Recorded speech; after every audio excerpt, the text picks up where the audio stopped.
Masih dari Brian Tracy, The Phonics Transformation. Saya mau baca halaman 246 sekarang.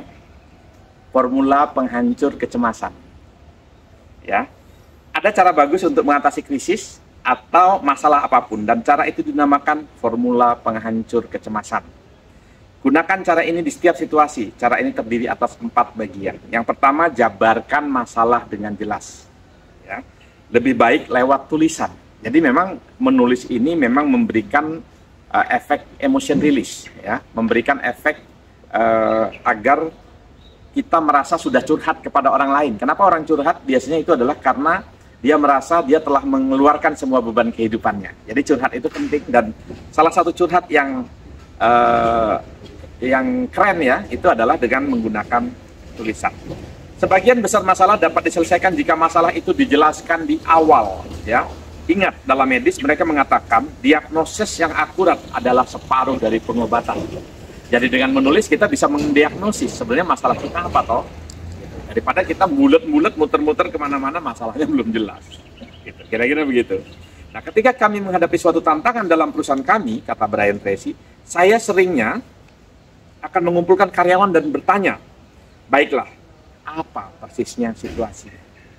Jadi seperti apa persisnya? Gitu ya, jadi pertanyaan itu. Sehingga detailnya clear ya.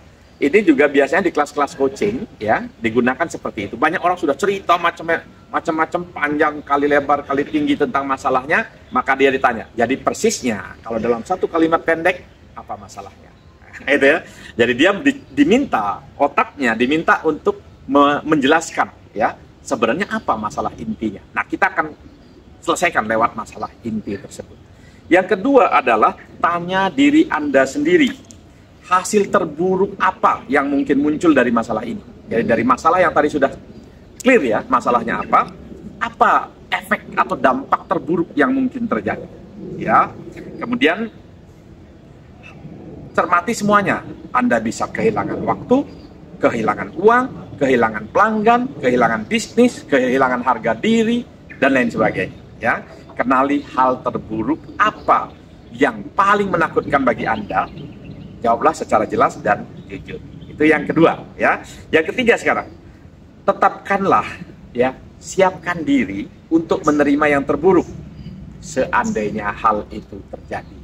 Bagi teman-teman yang menyukai stoicism atau stoikisme ya, ini persis ya.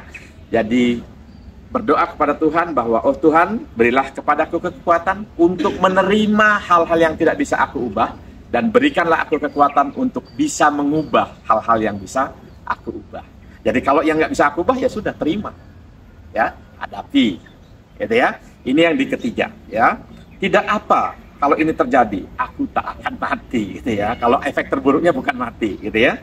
Begitu Anda memutuskan untuk menerima yang terburuk, pikiran Anda menjadi jelas dan tenang. Nah, ini kerennya begitu. Jadi setelah kita mau menerima, ya, beberapa petarung, ya, petinju, di berbagai macam perlombaan, mereka mengatasi kecemasan mereka justru dengan siap menerima yang terburuk. Seandainya aku kalah, aku tetap terima. Nah, setelah itu, ya, kita akan menjadi lebih tenang. Nah, dengan tenang, kita bisa berpikir, stresnya jadi hilang, dan berpikirnya lebih jernih. Ya, berpikir jernih di bagian buku ini, di bagian yang lain buku ini, berpikir jernih adalah salah satu keahlian terpenting ya untuk sukses.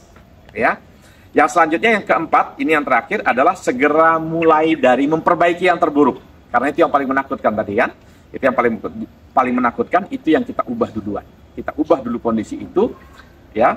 Mulai segera memastikan bahwa yang terburuk tidak terjadi. Itu yang terpenting. Ya. Kemudian, apa yang dapat Anda lakukan saat ini untuk mengatasi situasi tersebut? Ya. Jadi, dengan melakukan, kecemasan itu akan hancur dengan sendirinya. Ya. Kalau di dalam buku yang lain, David J. Schwartz mengatakan keajaiban dari tindakan. Jadi, kalau Anda takut terhadap sesuatu, bertindaklah. Dulu saya pernah mengalami waktu saya semester pertama kuliah, saya paling takut kena pisau atau kena jarum.